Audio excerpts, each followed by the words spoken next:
Greater Cincinnati is about to get a pair of music facilities, one in Newport and another at the Banks. On the front page centerpiece this week, 2 venues, 2 views. Can the city support both?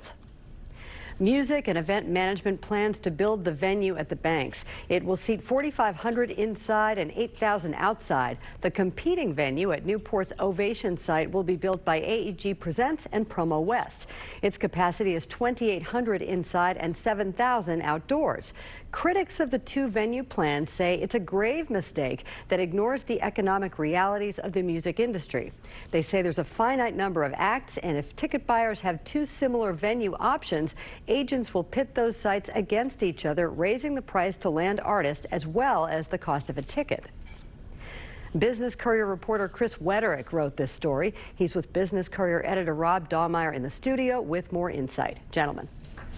Thanks, Peg. Chris, thanks so much for being here. Hey, thanks for having me. So, as a concert goer, this seems great, right? I can go to this cool new place or this cool new place. But why is that not necessarily true? Why is more choice not necessarily better? Critics of this, they say the economics 101 we all learned in college or high school or wherever we learned it doesn't really apply to the music industry because it's just a finite number of concerts touring at any point in the year, and there's a finite number of dates that might be available. So, the argument is that promoters and the agents for these artists will say, oh, look, we have 2 venues owned by 2 different people. Let's see if we can raise the price we can get for this concert. And so that's the problem that they potentially see on the horizon. So, but there is a flip side to this. Well, first of all, both venues say full steam ahead. Right. That they're not going to think about the other one. But what about the people who think that everything will be okay? I mean, what's their argument? Well, the folks at MEMI who are kind of behind now, the venue at the Ovation site in Newport is under construction as we speak right now.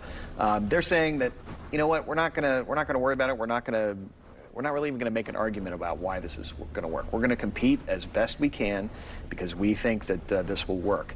There's one piece of silver lining here, in that when you have 2 venues, you have double the dates, right? So in another city where you might have a date locked up for a certain act when they want to come there, we'll have 2 venues with double the amount of dates. Okay. So that's maybe how this could work. You mentioned Columbus in your story. Talk about what has happened up there in that city and what kind of lessons it has for us. Right, so they have 2 arenas which are larger than what we're building. These are mid-sized venues that we're building in Cincinnati, but Columbus basically has 2 full-size arenas, one at OSU and one downtown. And so basically what they had to do was basically put the programming of non-sports events under one roof, and so they basically prevent agents from playing the 2 venues off of one another and driving up the price. They say that has worked. They may not necessarily need 2 venues for concerts, but they have them, and so this is the best way they figure going forward, going back actually to 2010, that they can control the pricing and make sure that people don't get gouged. Right, so we'll have to see what happens here. I keep assuming that somebody will pull the plug on something, but that does not look like it's going to happen. Doesn't look like it's going to happen. They're still working on the MEMI venue, right. the one on the Cincinnati side. There's a lot of moving pieces there that have to come into place before they're able to start construction on the venue itself. As he said, we're building. That's what they say. Yep, that's right. Hey, thanks, Chris. Thanks for being here.